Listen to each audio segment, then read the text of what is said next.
Still hiding behind masks, eldest? Isn't it time you cast them away? Oh yes, the time has come! The time of fate and curses! Let's make this quick.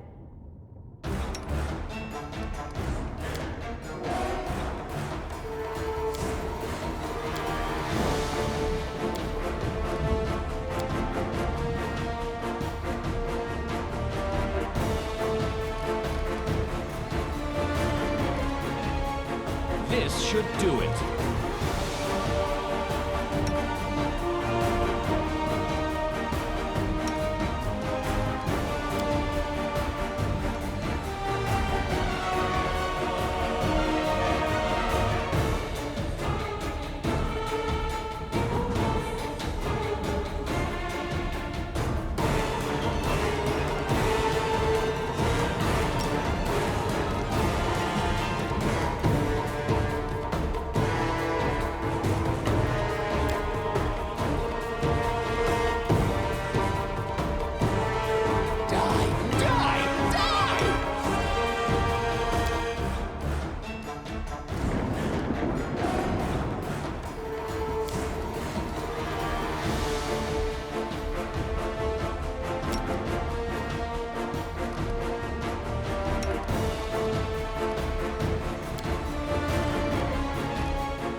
You don't seem to like my curses!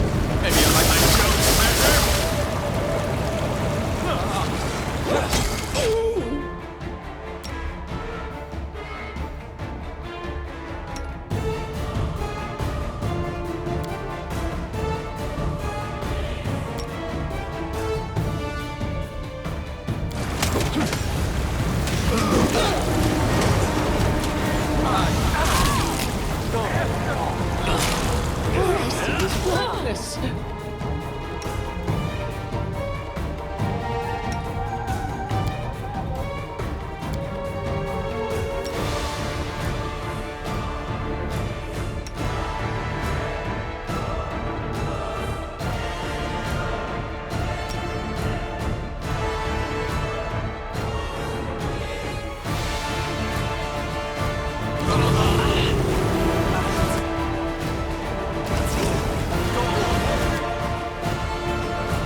Blackness!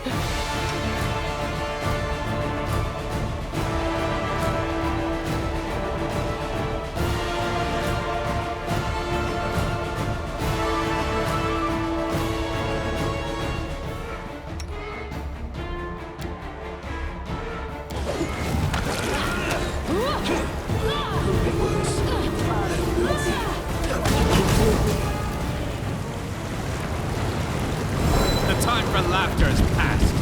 It's the hour of hunting and chaos.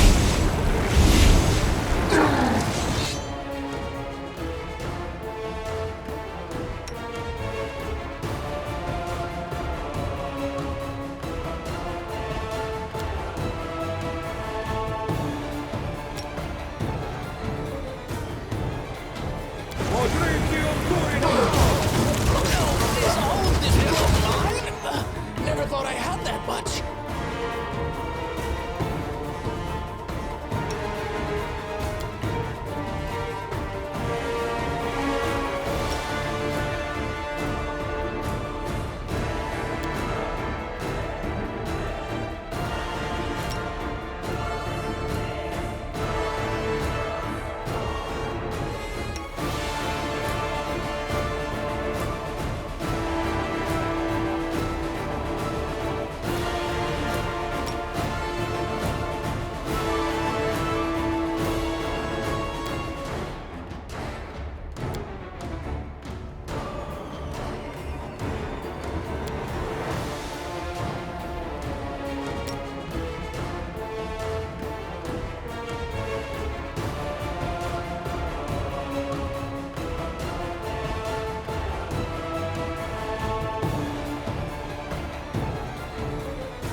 Let us continue.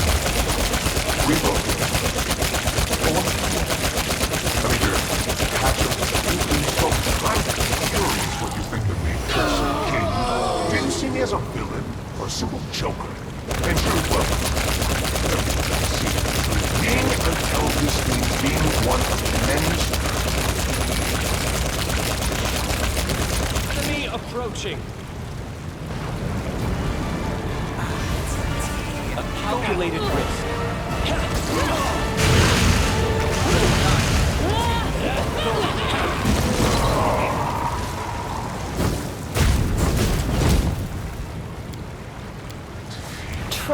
the How sad it is to hear you madness of thousands of years for nothing! You haven't learned a single lesson. Never let it be taught. But what do you say?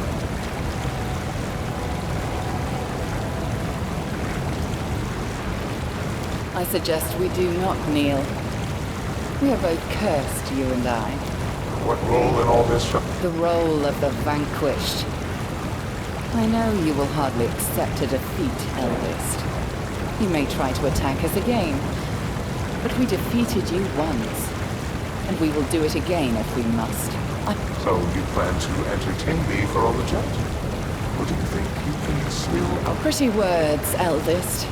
Save them for our next encounter.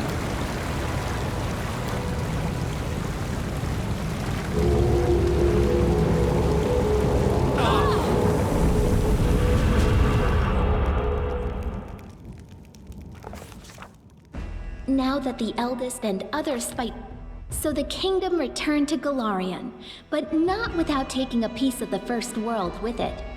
Miracles and strange occurrences, both kind and cruel, became the norm. Not that the citizens hadn't grown used to that. Of course, the Lantern King wasn't thrilled with the way things worked out, but who cares? Our leader and Nyrissa.